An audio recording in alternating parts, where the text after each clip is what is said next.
పంచాయత్ ఎన్నికల్లో సిరికొండ మండలంలో దాదాపు 90% సర్పంచులు ఉప సర్పంచులు కాంగ్రెస్ పార్టీ బలపరిచినటువంటి నాయకులు గెలిచిన సందర్భాన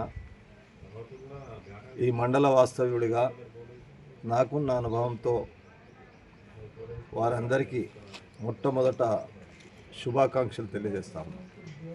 అదేవిధంగా గౌరవ శాసనసభ్యులు డాక్టర్ భూపతి రెడ్డి గారి నాయకత్వంలో మండల కాంగ్రెస్ పార్టీ అధ్యక్షులు రవి గారి నేతృత్వంలో జిల్లా కాంగ్రెస్ పార్టీ ప్రధాన కార్యదర్శి మా మిత్రుడు సోదరుడు ఎర్రన్న గారి ఆధ్వర్యాన ఏ గ్రామంలో ఎన్నికలు జరిగినా కిసాన్ కాంగ్రెస్ ఈ ప్రాంతంలో రైతుల సమస్యల పట్ల ఎప్పుడు కూడా ముందున్నటువంటి మా నర్సారెడ్డి గారి నాయకత్వాన కలిసి కట్టుగా ముందుకు ఎన్నికలు జరిగిన పరిస్థితుల్లో హృదయపూర్వకంగా వారితో పాటు ఆయా గ్రామాల్లో పనిచేసినటువంటి కాంగ్రెస్ కార్యకర్తలందరికీ ఇది గెలుపు మీ గెలుపుగా గ్రామాల అభివృద్ధిలో ఈరోజు రేవంత్ రెడ్డి గారి నాయకత్వాన ఉన్నటువంటి ప్రభుత్వం గ్రామ స్వరాజ్యం ఏదైతే మహాత్మా గాంధీ గారు కలలు కన్నటువంటి విషయం, ఆ గ్రామ స్వరాజ్యంలో ఈరోజు ఉన్నటువంటి పరిస్థితుల్లో నిజంగా కూడా గ్రామాల అభివృద్ధి పట్ల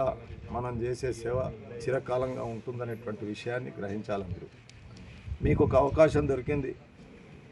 సర్పంచ్గా, పంచాయత్ మెంబర్గా, ఉప సర్పంచ్గా ప్రభుత్వం ఏదైతే నిధులు మీకు విడుదల చేస్తుందో ఆ నిధులను ప్రాధాన్యత కలిగినటువంటి విషయాల మీద ఖర్చు చేసి, ముఖ్యంగా మీరు చేసే కార్యక్రమాలు ఏదైతే గ్రామం అభివృద్ధిలో అవి భాగస్వాములు అవుతాయి కాబట్టి ప్రత్యేకమైన దృష్టి పెట్టండి. మన శాసనసభ్యులు భూపతి రెడ్డి గారు ఉన్నారు, రాష్ట్ర ప్రభుత్వ సలహాదారు సుదర్శన్ రెడ్డి గారి నాయకత్వాన మన మండలం మీద ప్రత్యేక శ్రద్ధ ఉంది.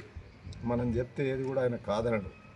మనకు ఉదాహరణకు ఒక చిన్న ఎగ్జాంపుల్ చెప్తా. ఇప్పుడు మీకు చిన్నవాళ్ళగూడ దగ్గర ఒక చెక్ డ్యామ్, కొండూరుకు ఒక చెక్ డ్యామ్, త్వరలోనే ఒక 10 రోజుల్లో దానికి ఒకవేళ కోడ్ వెళ్ళిపోయిన తర్వాత శంకుస్థాపన జరిగి పని మొదలవుతుంది.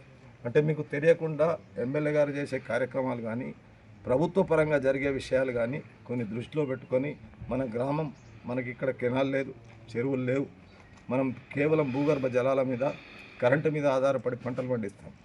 అయితే ప్రభుత్వం పరంగా మనకు ప్రత్యేక శ్రద్ధ చూపేటటువంటి నాయకత్వం ఉంది కాబట్టి మీరు కూడా అదేవిధంగా నిన్నటికి ఎన్నికలు అయిపోయినాయి, పోటీ జరిగింది, ఒకరి మీద ఒకరు నిలబడి పోటీ చేసుకున్నాం.